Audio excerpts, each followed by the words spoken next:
es raquídeo. ¿Ya? Raquimedular es de que ya hay la parte neurológica. ¿Cómo sabemos que ya tiene lesión en la parte neurológica?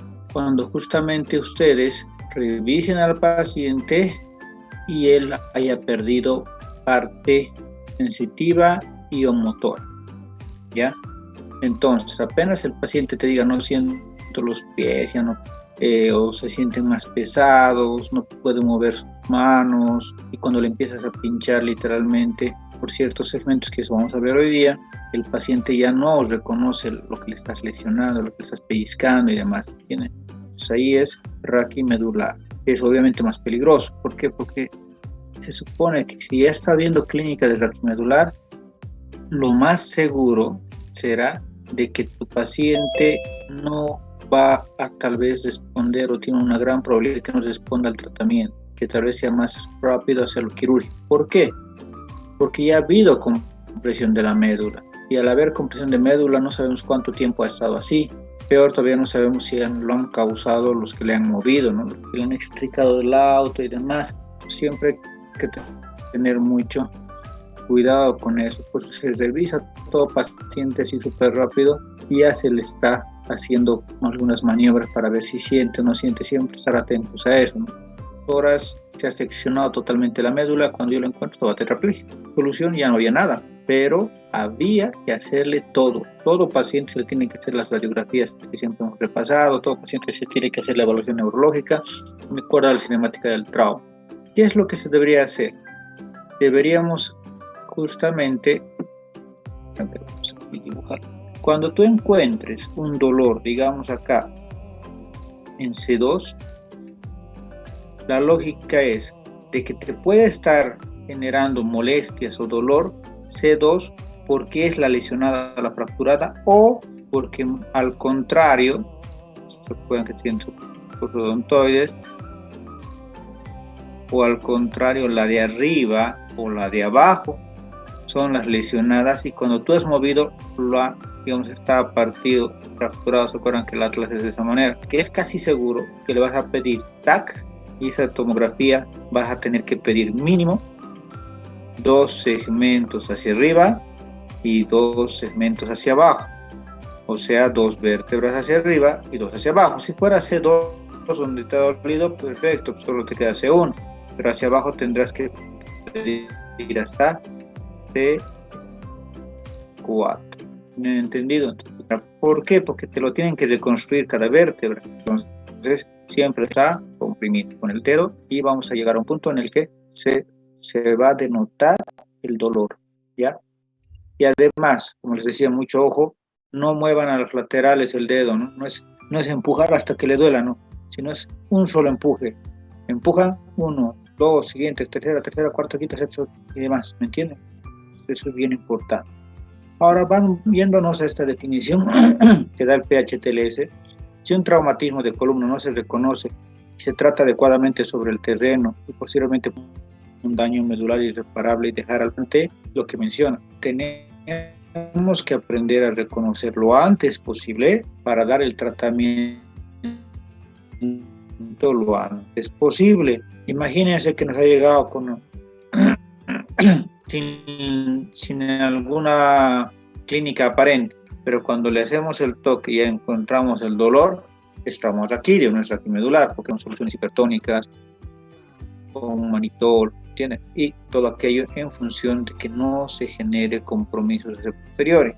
Al revés, te llega ya con lesiones, no, él dice que ya no siente nada, le haces las pruebas que vamos a ver más adelante, que es ver el dolor y demás, y es un trauma raquimedular.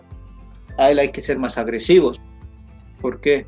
Porque ya está habiendo compresión de la médula, y si no eres agresivo también fallarás. El paciente ya está para unos pocos minutos. Mientras no seas agresivo y siga comprimiéndose la médula, se va a necrosar, ya no va a haber solución, y ahí quedó. Ahí ya murió el resto de la médula para abajo y no servirá más. Entonces no lo vas a recuperar nunca más. Entonces hay que ser agresivos, más agresivos cuando ya tiene signos o clínica de trauma raquimedular, y agresivos literalmente cuando es trauma raquídeo, porque ese sí es salvable. El trauma raquídeo sabes que lo vas a salvar, sí o sí, porque tú lo mantienes el edema casi en cero, por decirlo de una manera, y lo llamas al neurocirujano y lo va a operar y terminó la historia. Pero al revés, o al otro lado, si es raquimedular, también tienes que ser coherente con lo que haces y le tienes que decir a la familia de que puede que mejore, como puede que no mejore nada. Es lo más seguro, porque también no sabemos cómo está ahí, porque no tienes tomografía en ese momento. Y esta de la reconstrucción, como les decía, tarda, porque tienen que armártelo en los últimos tomógrafos, hasta te lo hacen en 3D, ¿no? Pero va a tardar por unos 20 minutos que te lo hagan todo eso. Entonces es tiempo muerto, porque en imagenología no le estamos dando nada, ¿no? Se han dado cuenta, todos los días lo cerramos, todo el show. Entonces, miren, ese tiempo es fundamental. Pues lo que yo prefiero, cuando ya me dicen que tiene clínica, todavía no le llevo a tomografía, rápidamente yo hago esto que les he mostrado, les veo la clínica neurológica, funciones, pinchazos y demás, no sienten nada, entonces empiezo a bombardearle con soluciones hipertónicas, manitol, empiezo a darle solución hipertónica, corticoides, todo lo que tengo a la mano, porque sé, ¿para qué le voy a llevar a dar ese momento a tomografía? Y lo que necesita su médula ahorita es más bien descargar, disminuir lo más que se puede el edema. Ya estando bien, obviamente ya me voy a esto, a la tomografía. Entonces eso es lo que tendríamos que aprender: trauma raquídeo versus trauma raquimedular. Ahora el ATLS dice algo muy importante desde la 9ª edición, que dice que generalmente es la que se lesiona es la columna cervical. ¿Por qué? Porque está suelta, ¿no? Justamente el trauma torácico o dorsal, que también se llama, o sea, de las vértebras dorsales torácicas, es raro porque como es una caja torácica, como que la fuerza, la compresión igual se distribuye. La lumbar o dorsolumbar también se distribuye en sí misma porque son vértebras más grandes. Y la lumbosacra, porque ya la parte sacra es uno solo, ¿no? Pero la cervical como que te queda suelta porque tiene muchos movimientos y es la que más se va a lesionar. Y lo que les decía ayer en TEC también, en mayores de 70 años la caída de su propia altura representa un politraumatismo y tiene gran incidencia de fracturas vertebrales, por esto de los osteopenias, osteoporosis. Sospecha de lesiones de columna. En el 5 al 10% de los traumatismos encefalocranianos o craneoencefálicos o traumas faciales hay que ver que no tengan lesión de columna cervical asociada. En los pacientes con trauma contuso, del 1 al 6% tienen lesión cervical. Contusiones escapulares sugieren lesiones de columna torácica por rotación o flexión. Sospecha de lesiones de columna. Excoriaciones en cuello, tórax, abdomen por cinturón sugieren lesiones en columna cervical, torácica y lumbar. Caídas de considerable altura, lesiones en región glútea, fractura de calcáneo, fracturas severas de tobillo sugieren fracturas por compresión de columna. Lesiones de la columna y asociaciones. Entonces, en el 20 al 57% está asociado a TEC o trauma de tórax. Esto lo dice en ATLS, ¿no? Te dice que obviamente hay un porcentaje. Si el paciente ha venido por trauma raquimedular, hay un gran porcentaje que puede tener TEC. Al revés, todos los pacientes que tienen TEC también sospechas de trauma raquimedular. Justamente con lo que hemos visto ayer, ¿se acuerdan? Que cuando yo hago el latigazo, el golpe contra golpe, cualquier día solo el cerebro está golpeando contra las paredes del hueso, pero ¿y acaso no estaba fijado a una médula, a un tronco encefálico? Eso también está sufriendo tironamientos, está sangrando. Entonces también es importante que lo encontremos como asociación. Lesiones de columnas aisladas solo en el 20% de los casos. Y esto es cierto, es muy pero muy raro, la verdad. Yo les diría en todos los pacientes que atendí en tanto tiempo, es raro encontrar que solo tengan trauma raquimedular y nada más. Siempre por lo menos hay lesiones en extremidades, tórax, abdomen, y a veces tienes poco tiempo. Más bien ahora que hay cirugía estereotáxica, si se han debido leer al respecto, ahora hay más chance. ¿Qué es cirugía estereotáxica? Es como la laparoscópica para abdomen, ¿no? Es una cirugía mínimamente invasiva para poder descomprimir sangrados que estén, ¿no? Sí, dentro de la cavidad craneal. Ya hablando de la columna cervical, que es la peorcita de todos, la que más se lesiona. La lesión predomina en población joven. Ya hemos dicho el por qué. 50% entre los 16 y 30 años. Más en el masculino también hemos dicho el por qué. 48% está relacionado a incidentes de tránsito. Factores de riesgo para estos accidentes de tránsito: velocidad, alcohol y el no uso de cinturón. Hay un clásico signo que menciona el Matox que les puede servir, porque a veces te lo traen los bomberos y por poco te lo botan afuera de tu hospital, de la clínica, ¿no? Ni te avisan dónde le han encontrado. Entonces, cuando tú quieres saber si ha tenido cinturón, porque si se acuerdan, el mismo TLS en el capítulo 1 te da un cuadrito, ¿no? Y te dice qué probables lesiones puede tener un paciente, si es que estaba con cinturón, si estaba de piloto, de copiloto, si es que la lesión, o mejor dicho, el golpe ha sido por un auto de lateral, izquierdo, derecho, frente, posterior, ¿te acuerdan? Ya. Entonces, ¿cómo sabrías que estaba con cinturón? Todos los que se ponen cinturón o que manejan con cinturón, generalmente que son los autos últimos que obligan, ¿no? Pitea cada rato tu alarma. Entonces, en ellos, acordarse este punto, de que si no te avisasen que estaba o no con cinturón, es fácil darse cuenta. Por ejemplo, yo que manejo auto, todos los que manejan, el cinturón, ¿por qué lado va? Por mi lado, o por mi cuello, por la lateral izquierda, ¿no? Y si soy copiloto, por mi lateral del lado derecho, ¿no? Ahora quiero que se den cuenta de algo. Todo el mundo les doy mi cabeza que hasta esta edad inclusive que tenemos, seguimos jugando con el cinturón a veces, ¿no? Para ver si te sujeta o no te sujeta, ¿no? Esos movimientos rápido y fuerte y vemos si te sujeta. Entonces, en ese movimiento que hacemos rápido y brusco, si se acuerdan, traccionamos el cinturón y te sostiene, ¿no? Queda quieto en un punto. Entonces, eso jugando no nos hacemos daño. Pero en la vida real, cuando pasa eso, cuando se da el golpe, es por obviedad que tu cuerpo no lo estás controlando. Se va a ir hacia adelante o hacia una lateral y quien te va a raspar con fuerza, te va a friccionar literalmente, va a ser el cinturón. En el caso del piloto en el lado izquierdo y el copiloto en el lado derecho. Inclusive así puedes saber si es que ha sido piloto o copiloto en su momento. Eso se llama signo clásico en el Matox, que se llama signo del beso del amante o signo del beso de la novia en su quinta edición. En los actuales dice el beso del amante. Entonces, hay que tomar en cuenta esos datos. Miren que es importante. Cualquiera diga, no, pero tiene aquí una leve raspadura y demás, pero no le prestas atención.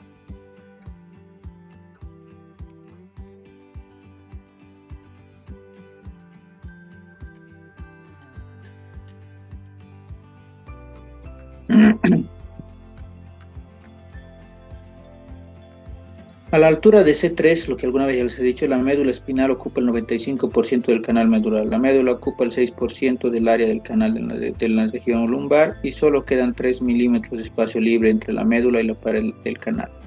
Una pequeña luxación a este nivel puede producir lesión medular. Este algoritmo que les estoy mostrando a continuación hace referencia, como dice aquí su título, indicaciones de la inmovilización del collarín cervical, ¿no? Ante un traumatismo cerrado. Les voy a dar el algoritmo, pero no lo uso, ya, pero es lo último que han sacado en trauma radicular y se van a dar cuenta ustedes por qué. Supuestamente, si es traumatismo cerrado y tiene un Glasgow menor a 15, entonces, si tuviera menor a 15, inmovilizar, dice, ¿no? Se hace un traslado rápido. Si no fuera menor a 15, no lo inmovilizo. ¿Ya? Ahora te dice una pregunta.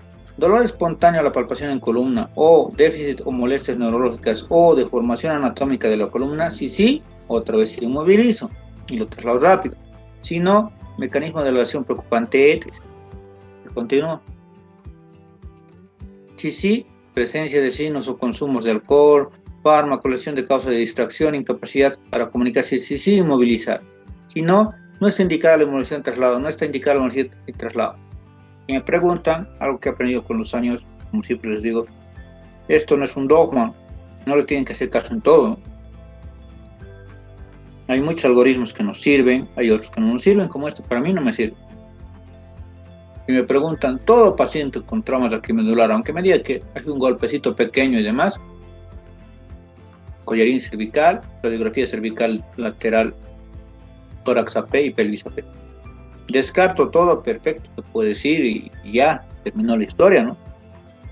Pero imagínate que te equivoques, no le estaba doliendo en ese momento, porque todos tenemos un umbral del dolor diferente y, como se dice vulgarmente, te has comido una lesión. Y después aparece cuadripléjico. ¿A quién van a demandar? Es a ti. Entonces, lo ideal, como dice el mato, collarín a todo accidente de tránsito o a todo accidente laboral.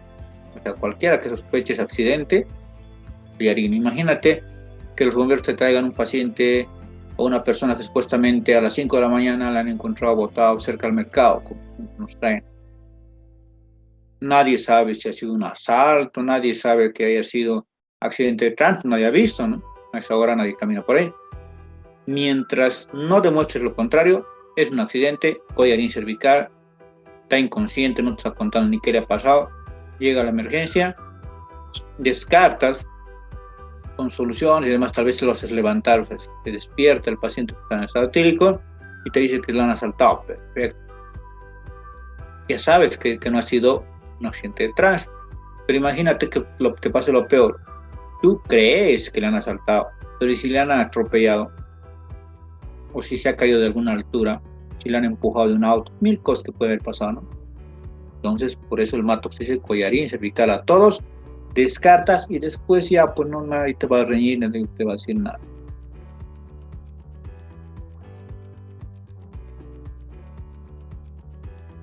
Indicaciones de inmovilizaciones de la columna cuando es el trauma penetrante. Déficit o molestias neurológicas. Si sí, inmovilizar. Si no, no está indicada. Veo otra vez. Aplicar juicio clínico en caso de duda, inmovilizar. Este algoritmo fue aprobado en el 2013, pero sigue vigente hasta el día de hoy. Está en todos los libros de traumatología medular. Lo único de bueno en los últimos años que se ha puesto al final de cada este tema de este algoritmo es esto, que al final mandas tú. Y es algo que me ha gustado, porque no, hasta el 2018 no decía eso, decía directamente, sigues el algoritmo, pero no, ahora más bien dice aplicar juicio clínico en caso de duda, inmovilizar. Cuando se coloca el collarín cervical, luego de la evaluación primaria o inicial en el prehospitalario. Ahora, esto es bien importante, lo que les decía, se acuerdan en el módulo 1. Todos podemos poner el collarín, ya saben cómo se pone y demás, pero lograr una inmovilización parcial es lo único que vamos a conseguir. ¿Por qué? Porque si se fijan, en cuanto a la flexión, movimientos de flexión del cuello, la cabeza si quieren, 90% lo inmoviliza, pero hay un 10% que si ustedes mismos se habrán dado cuenta que sigue moviendo.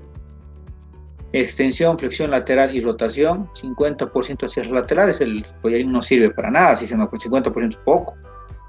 Pero lo peor es esto, muchas veces no tenemos el collarín del tamaño adecuado. Yo mismo en todas las emergencias, hasta en el viernes, cuando estaba en el viernes en la emergencia, le daban collarines gigantes para gente muy pequeña, y para gente pequeña, para gente grande, collarines pequeños. No existen todos los tamaños que quisiéramos. Han visto que aquí les he mostrado también el collarín tipo Filadelfia y demás, entonces hay N collarín. Y en la vida real, o sea, si te compras para tu clínica, hay 5 medidas que vienen para, desde el pediátrico hasta el adulto. En el adulto hay 3 medidas diferentes. Viene como la ropa, ¿no? Viene un XL, un L y una M. Y la S y doble S son para los pediátricos y adolescentes. Pues hay otra cosa que nadie compra, pues cuando piden directamente la L o la M y son pequeñitos y al final no te sirve, y has visto que esto sería con un collarín adecuado. Pero si no es el tamaño adecuado, esto obviamente va a generar menor porcentaje de sujeción. No debe impedir abrir la boca ni obstruir la ventilación. Colocación depende de la situación del paciente, de pie, sentado o de cúbito. Acá, más o menos lo que hemos hecho la vez que les he enseñado a socorrer en la práctica. Siempre tiene que haber alguien que está haciendo la sujeción, está manteniendo estable ese cuello, ¿ve? Aquí, después, la siguiente maniobra esta sería la que les he enseñado, donde sus 2 dedos, el dedo índice y el dedo medio, tendrían que estar haciendo ya el empuje final de la parte de la base del cuello, ¿ya? Y después empezamos a colocar el collarín cervical. Ahora, si el paciente estuviese en decúbito dorsal Cuando lo has encontrado, le pones el collarín primero y después la tabla.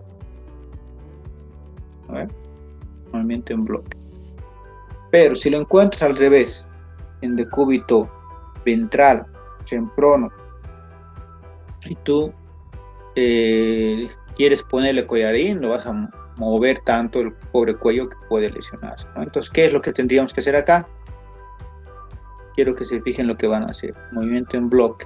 El de aquí manda, ¿no? La cabeza manda. Él ya está haciendo una buena sujeción.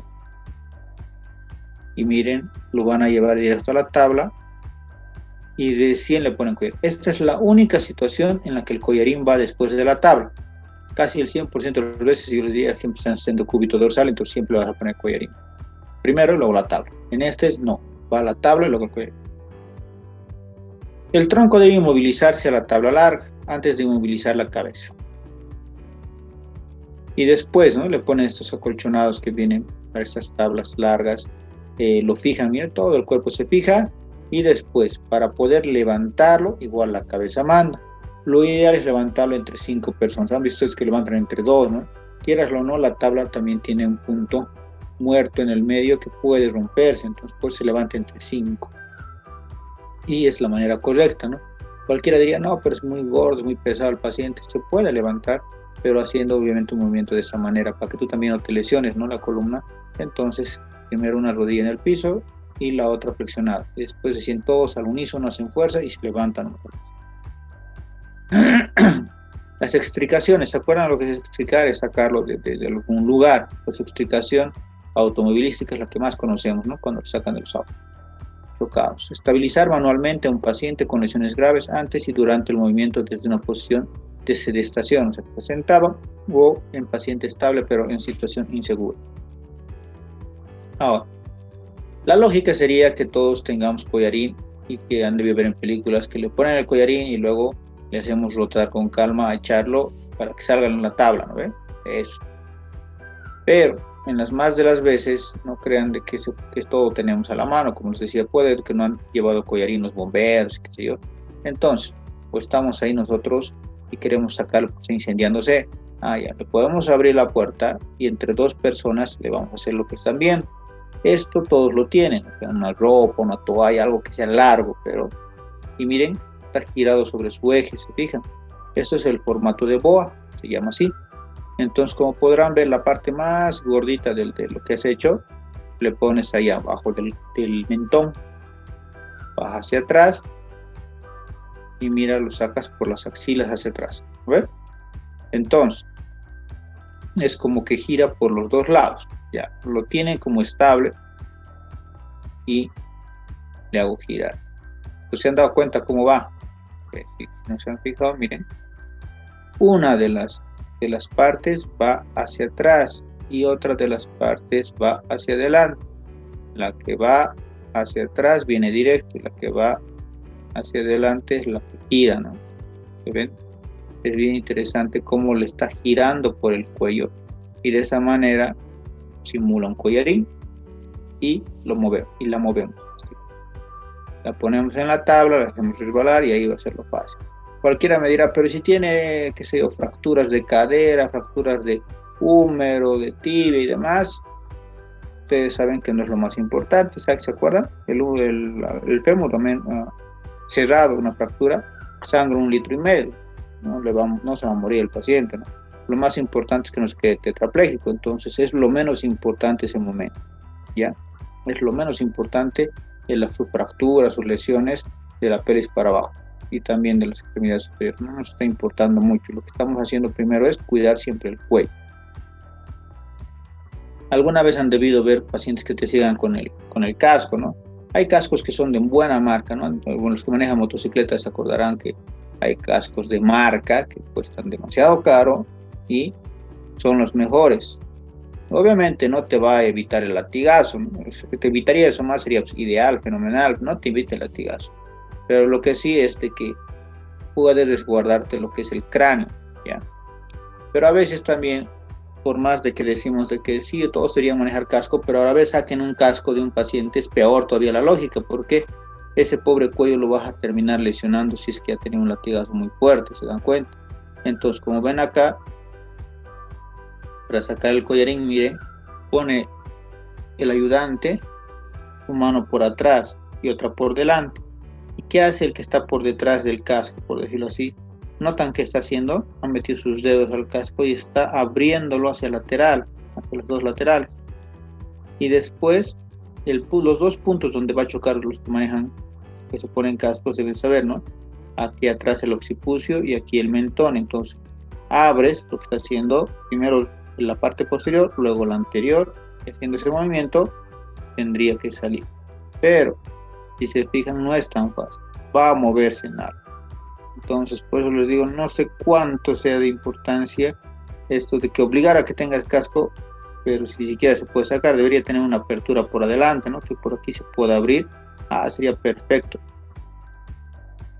Ahora, dentro de las causas, todas estas obviamente las han visto ustedes en formación, accidentes de tránsito, deportivos, laborales.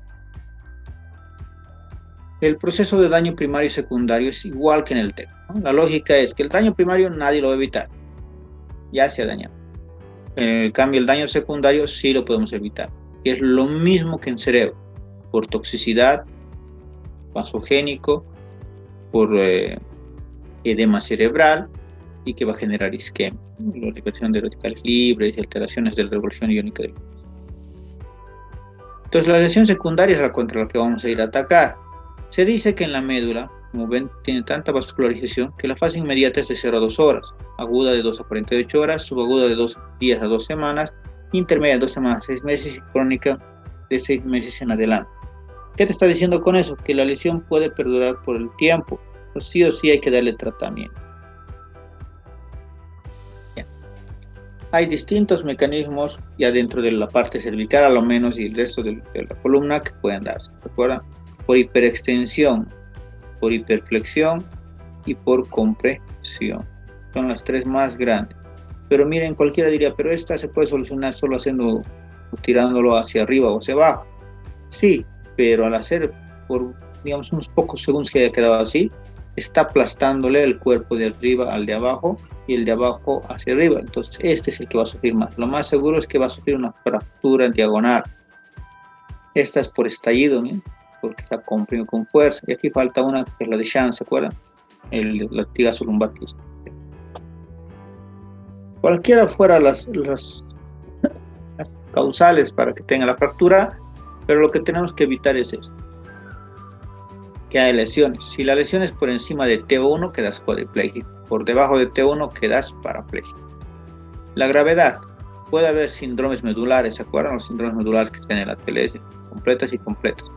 La lesión medular completa es un shock espinal. La medular incompleta son los síndromes medular anterior, central, posterior y el Brown-Séquard, que se acuerdan que es como cortar la médula en totalmente una lateral. Y de acuerdo a lo que has lesionado y dónde sea el nivel que has lesionado, es obvio que si lo haces por debajo de la decusación es más fácil. Antes de la decusación vulvar, ¿se acuerdan? Ahí es obviamente que se va a lesionar el lado correcto, pero después de la decusación del cruce de fibras nerviosas, es obviamente que si lesionas, digamos, este lado, va a afectarse el otro lado, ¿no? Entonces, aquí es obviamente clínica e imagenología. Examen físico, examen neurológico, radiografías, TAC y resonancia. Esto es lo que hay que ver, ¿no? Lo que hay que analizar. Una lesión en C4, miren todo lo que va a quedar hacia abajo, que ya nunca más va a servir, por decirlo de una manera.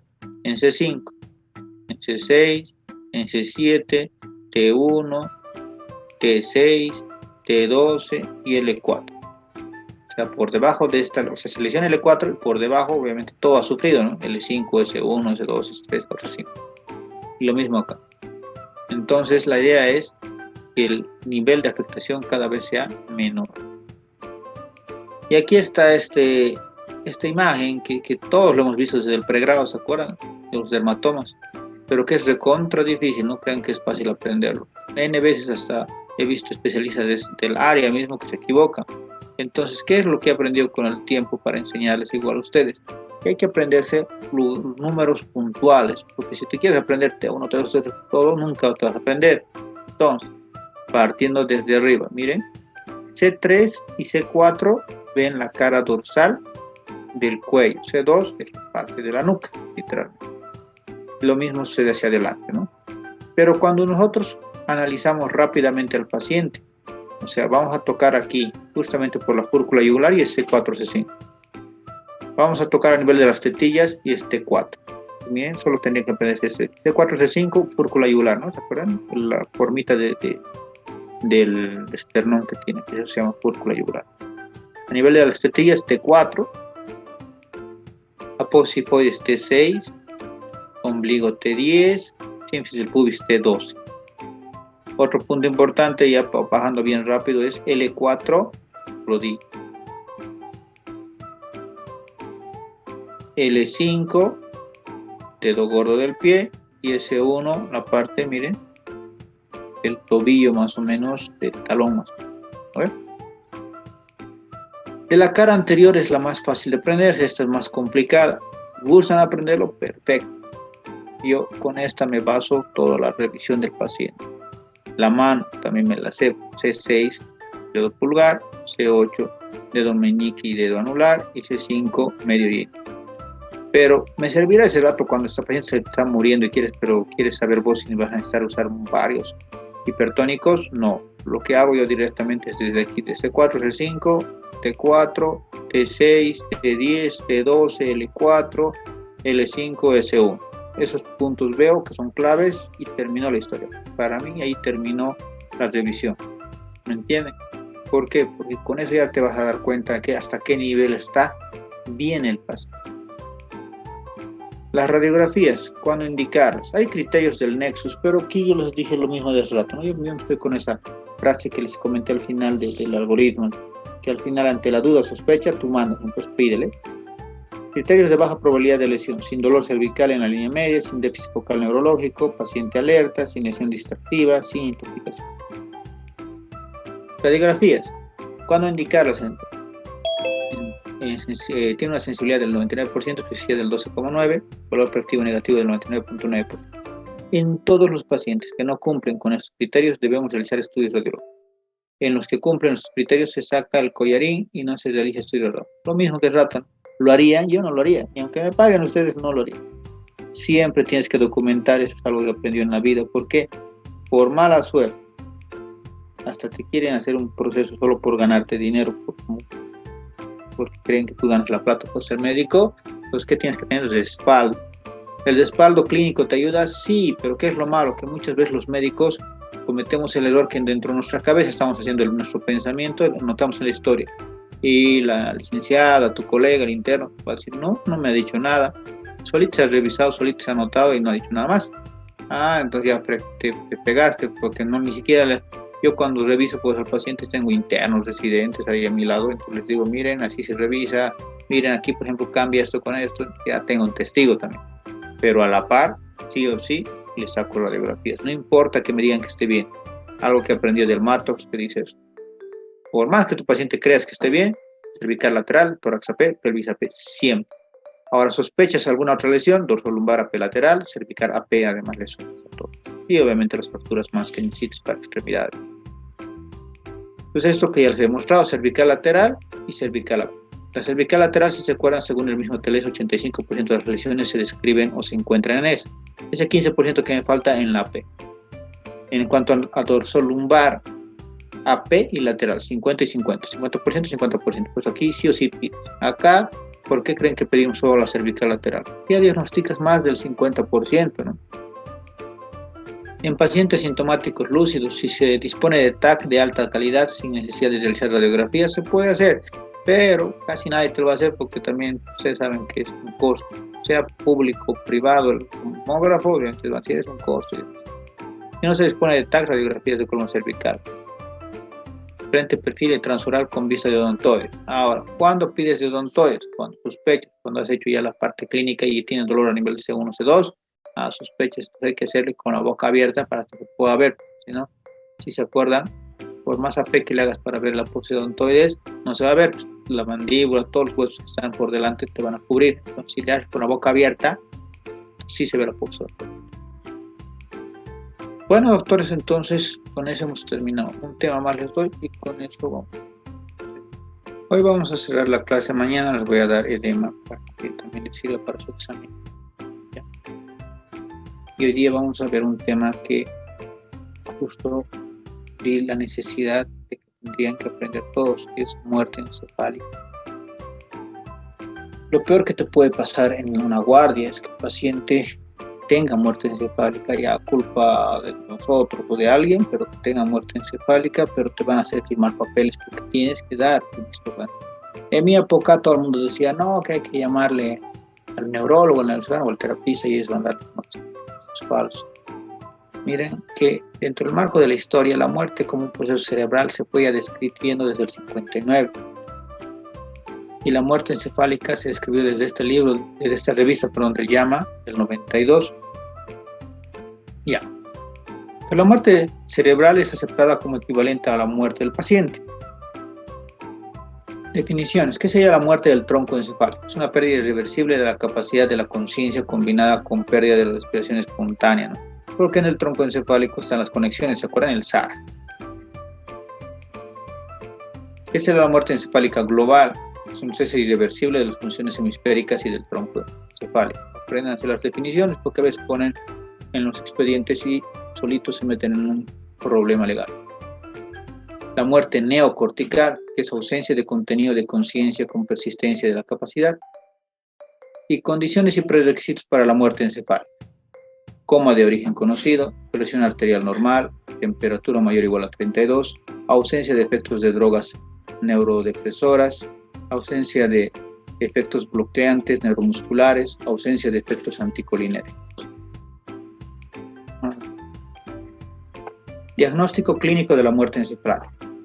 Entonces aquí vamos a ir viendo reflejos. Primeramente el reflejo corneal. Todos saben sacar el reflejo corneal, no es solo molestar literalmente a la córnea. Generalmente lo hacemos con un cotonete, con algodón y buscamos justamente la parte aferente, eferente, quinto par, séptimo par. Buscamos que el paciente dé una respuesta. ¿Cuál será la respuesta del reflejo corneal? Obviamente que trate de contraer la parte palpebral, ¿no? Tú le estás abriendo el ojo, va a tratar de cerrarlo o empieza a lagrimear. Si no hubiera tal, entonces obviamente que hay una lesión a nivel protuberancial.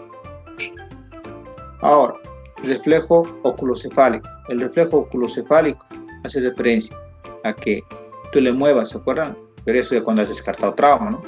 Aferente y eferente. El aferente es el octavo y el eferente es el tercer y el sexto. La mirada contralateral, si no hubiera, es nivel protuberancial. ¿Se acuerdan? Los ojos de muñeca. El reflejo oculovestibular, ¿se acuerdan que le puedes instilar justamente líquido y de acuerdo a eso? Del caliente se escapa los ojos, ¿no? La mirada. El frío más bien van a ver. Entonces, si nos da eso, nos da un nistagmus horizontal, hay una lesión entre la parte bulbo-protuberancial. Después de eso tenemos de que el reflejo nauseoso o oxígeno muchas veces es lo que hago, digamos, si no estuviera intubado, es meterle la sonda nasogástrica que toque la orofaringe y va a hacer justamente eso, va a tratar de toser. Si tosiese y demás, obviamente está teniendo reflejo nauseoso o una arcada, no va a querer vomitar. En el caso de un intubado, no voy a estar jugando poniendo más cosas, solo el tubo que ya tiene puesto lo mueves, entonces es una lesión a nivel del bulbo si no hay respuesta. El tosígeno, la misma situación, mueves el tubo.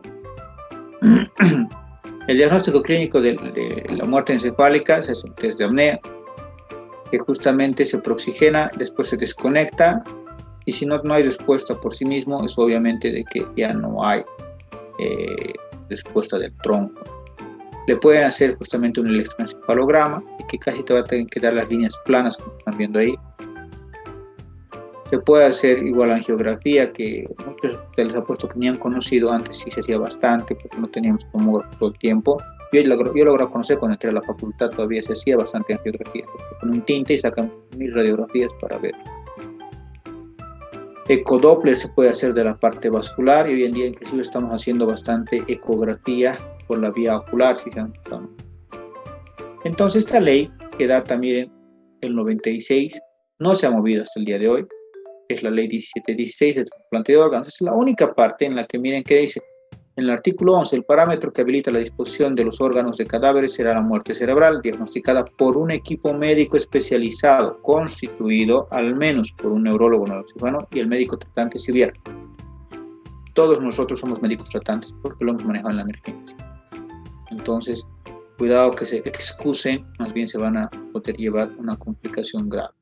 Los profesionales a cargo de diagnosticar la muerte del donador quedan inhabilitados para intervenir en el trasplante, ¿no? ¿Por qué? Porque puede ser de que ellos hayan generado todo solo para algún familiar y todo, ¿no? Viendo la parte. Y por último, este cuadrito, que es el que se va llenando, el paciente medianamente estable, todas las respuestas que el paciente, ¿no? Puede haber varias formas de morir, pero solo hay una forma de estar muerto. Una bonita frase que saqué del British Medical Journal del 96. Desde esa época se empezó a hablar justamente de muerte encefálica.